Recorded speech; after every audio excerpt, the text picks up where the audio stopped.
പോത്തിന് തലച്ചോറ് കുരുമുളകിട്ട് വരട്ടുന്ന റെസിപ്പിയാണെന്ന് ഷെയർ ചെയ്യാൻ പോകുന്നത്.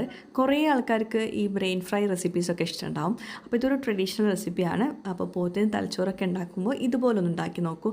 അടിപൊളി ടേസ്റ്റാണ് കേട്ടോ. അപ്പോൾ തലച്ചോറ് ഇതുപോലെ ചെറിയ കഷ്ണങ്ങളാക്കിയിട്ട് എടുക്കണം. അത് ഇമ്പോർട്ടൻ്റ് ആയിട്ടുള്ളൊരു കാര്യമാണ്. എന്നിട്ട് ഇതിലോട്ട് സ്പെഷ്യൽ മാരിനേഷൻ ഉണ്ട്. അതിനായിട്ട് ബ്ലെൻഡറിൻ്റെ ചെറിയ ജാറത്തിട്ട് കുരുമുളക് ഇട്ട് കൊടുക്കുക. ഞാൻ കുറച്ച് ഇട്ടിട്ടുള്ളൂ കേട്ടോ. അതിലോട്ട് മഞ്ഞൾപ്പൊടി ഒരു 1/4 ടീസ്പൂണ്, 1/2 ടീസ്പൂണ് ചെറിയ ജീരകം, 1 ടീസ്പൂണ് മല്ലിപ്പൊടി, വെള്ളം ചേർത്തിട്ട് നല്ലോണം പേസ്റ്റ് ആക്കിയിട്ട് എടുക്കുക.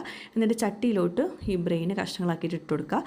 ചെറിയുള്ളി വെളുത്തുള്ളി ചതച്ചത്, ഈ പേസ്റ്റ്, ആവശ്യത്തിന് ഉപ്പ്, വെള്ളം അധികം ചേർക്കണം കേട്ടോ.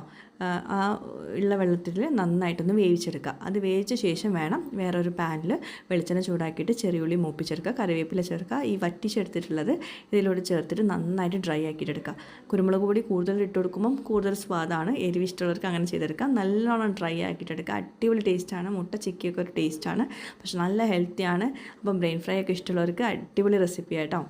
പിന്നെ ഇത് ദോശയുടെ കൂടെ, അതായത് നീർദോശയുടെ കൂടെ കിട്ടില്ല കോമ്പിനേഷനാണ്. അപ്പോൾ നീർദോശയുടെ റെസിപ്പി മുമ്പ് ഷെയർ ചെയ്തിട്ടുണ്ടായിരുന്നു. അപ്പോൾ നീർദോശയും ബ്രെയിൻ ഫ്രൈയും എല്ലാവരും ട്രൈ ചെയ്യുക, ഫീഡ്ബാക്ക്സ് അറിയിക്കുക. താങ്ക്